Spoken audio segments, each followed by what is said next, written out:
Have you ever just stopped and wondered how millions of people manage to live together without everything descending into complete and utter chaos? I mean, it's a massive question, right? When you have huge groups of people sharing the same space, they absolutely have to develop shared rules, norms, and structures just to maintain some level of harmony. Without those things, society literally couldn't function. So today, we're going to look back at how one of the world's oldest and most complex civilizations figured all of this out. Welcome to this explainer.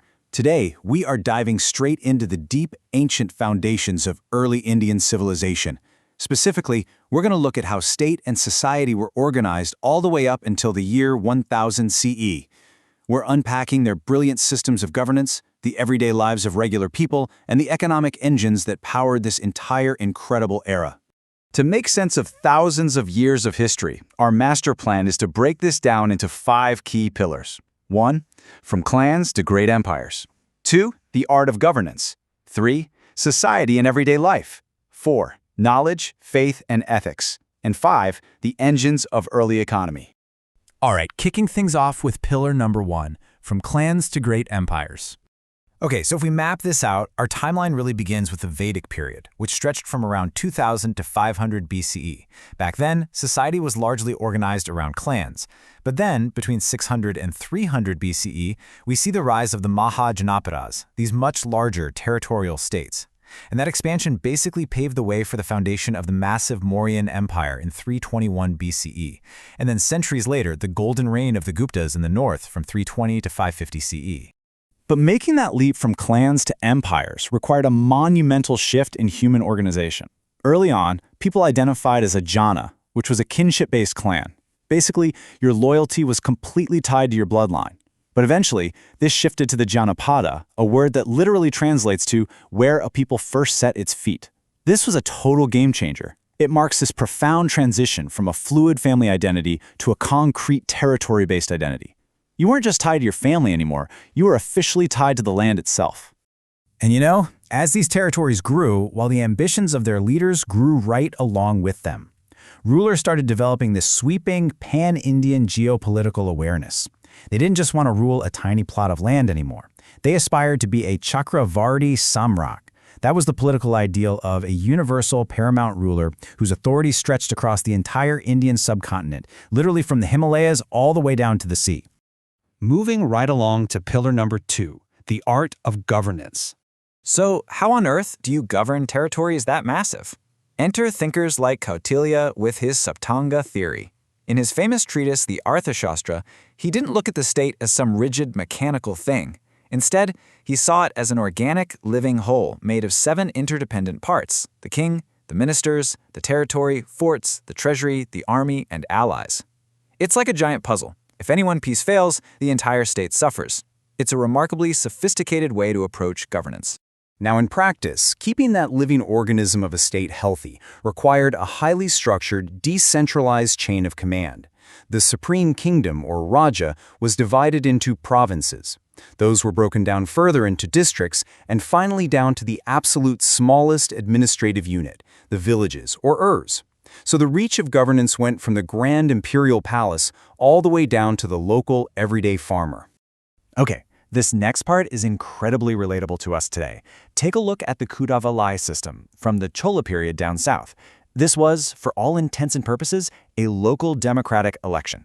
To make sure village assemblies were totally fair, they'd write the names of eligible candidates on palm leaves and literally drop them into a large ballot pot. Then, a young child would draw the leaves out in full public view to select the committee members. I mean, what a stunning example of grassroots governance and public trust. Which perfectly sets us up for our 3rd pillar, society and everyday life.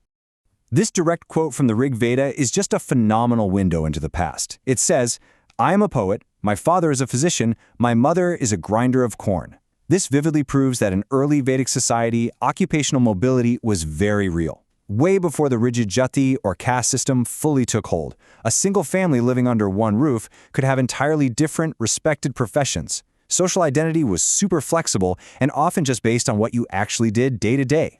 Society was also deeply structured around the individual's life cycle, known as the 4 ashramas. Think of it as a beautifully balanced roadmap for life. First, you started as a student, learning discipline. Then, you became a householder, contributing to the economy and raising a family. Later on, you transitioned to a forest dweller, slowly stepping back from the hustle of material life. And finally, you reached renunciation, focusing entirely on spiritual liberation. It brilliantly ensured that both the practical needs of society and the spiritual needs of the individual were met. And I always love pointing this out, women were fiercely active in shaping this era across pretty much all domains. Back in the Vedic period, women like Apala and Gosha were revered sages composing sacred hymns. Later on, we see powerful political figures like Queen Prabhavati Gupta governing as a regent ruler, and incredibly celebrated poetesses like Avayar in the south. Women were absolutely essential to the intellectual, political, and cultural fabric of early India. All right, shifting gears to our fourth pillar, knowledge, faith, and ethics. Early Indians would observe the sun rising, the seasons changing, and they recognized this invisible, all-pervading cosmic order that they called Rita. It represented harmony and balance in both nature and human society. The basic idea was that human actions needed to align with this natural order to maintain harmony. They genuinely viewed the world as this delicately balanced, interconnected system. And building directly on top of Rita, we have Dharma. Now, we got to be careful here, because Dharma isn't just religion in the modern sense. It's way deeper than that. It translates closer to duty, obligation, righteousness, and moral conduct.